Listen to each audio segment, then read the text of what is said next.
My name is Ned Lamont. My hometown is Greenwich, Connecticut.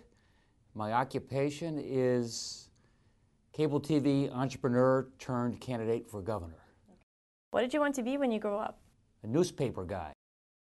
I was editor of my high school newspaper, so I covered school pretty completely. Then after college, we helped start up a weekly newspaper in southern Vermont. So for a year and a half, I covered the Board of Finance and the Board of Selectmen and the Board of Education, did the newspaper, did a radio show in and about it, and saw a town rally and get back together. So it was probably, that's how I moved from being a newspaper guy to getting interested in public service and government. What is Lamont Digital Systems? About 25 years ago, I left the big cable utility and went out and competed with them. And we found that college campuses were badly served by the cable TV operators. You know, the professors said, hey, we have an academic mission here at our college. Why are we just delivering MTV? We ought to be doing more with our system. So we created a new company, Lamont Digital, to focus on telecommunications for college campuses. So it had an academic mission. We provided the service a little like electricity. Everybody got it. It was a lot less expensive. And we wired up probably 200 colleges around the country over the course of 20 years or so, and still provide service to many of them. Do you have a secret talent that you would like to share with us? I am an adequate piano player, a little bit of boogie, a little bit of blues, a couple of classics. Sometimes when I really want to torture my audience, I maybe sing a bit, and I find it's pretty good therapy at the end of the day. Mm-hmm. Do you have a particular person who influenced you in any way? I had a lot of people that influenced me, and the trick in life for young people is remember all those people and stay in touch with them. As chairman of the State Investment Advisory Council, what were your responsibilities? Lowell Weicker appointed me chairman of the Investment Advisory Council, which meant we helped oversee the state pension funds. And I worked for 3 separate treasurers. So was up here for 4 years in Hartford. And it's very important because the teachers and the state employees, they have a pension that they've earned.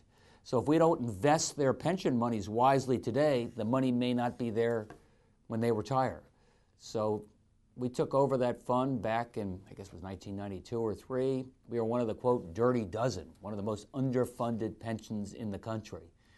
And we made some changes and the markets did better. So about over the next 10 or 15 years, the funds did very well. We were a well-funded pension, which meant our retirees could count on the fact that the money would be there when they retired.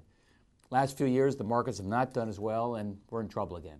My plan is to make sure that each and every one of you young people who are here or watching this show believe that Connecticut's the place you want to be, that it's a great place to start a family, it's a great place to start a career, and maybe even a great place to start a business.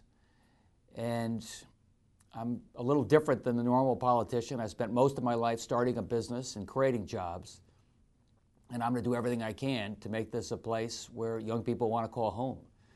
Do you speak any foreign languages? Un peu de français. Ero studente durante 3 settimane, parlo un poco italiano. But that's about it. Okay, and can you tell us what you said? I said, I studied Italian for 3 weeks, and that's about all I can say. And how are you in French? What is your favorite thing about your job?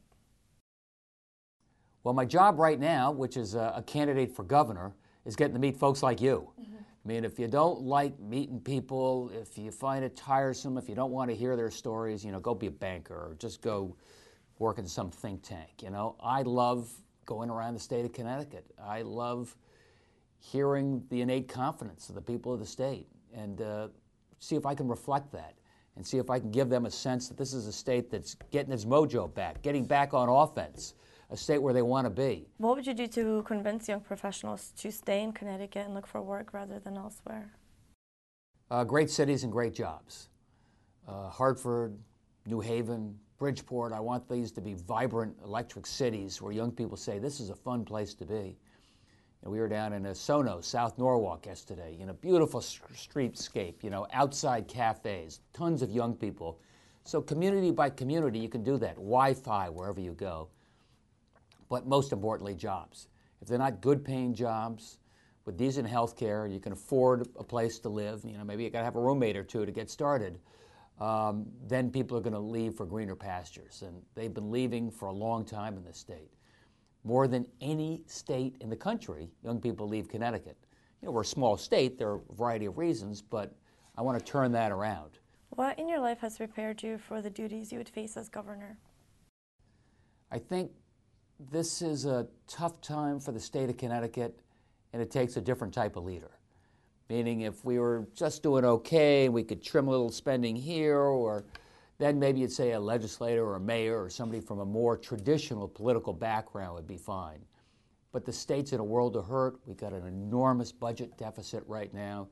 You need somebody with a more entrepreneurial background, somebody who can fundamentally reform state government to bring down the costs and give businesses the confidence this is where they want to be and hire and grow again. And I think I come from a different background. I think I'm somebody from the outside who people, can have pretty good confidence, not afraid to go in there, not afraid to challenge the old way of doing things. And I think that's what Connecticut needs.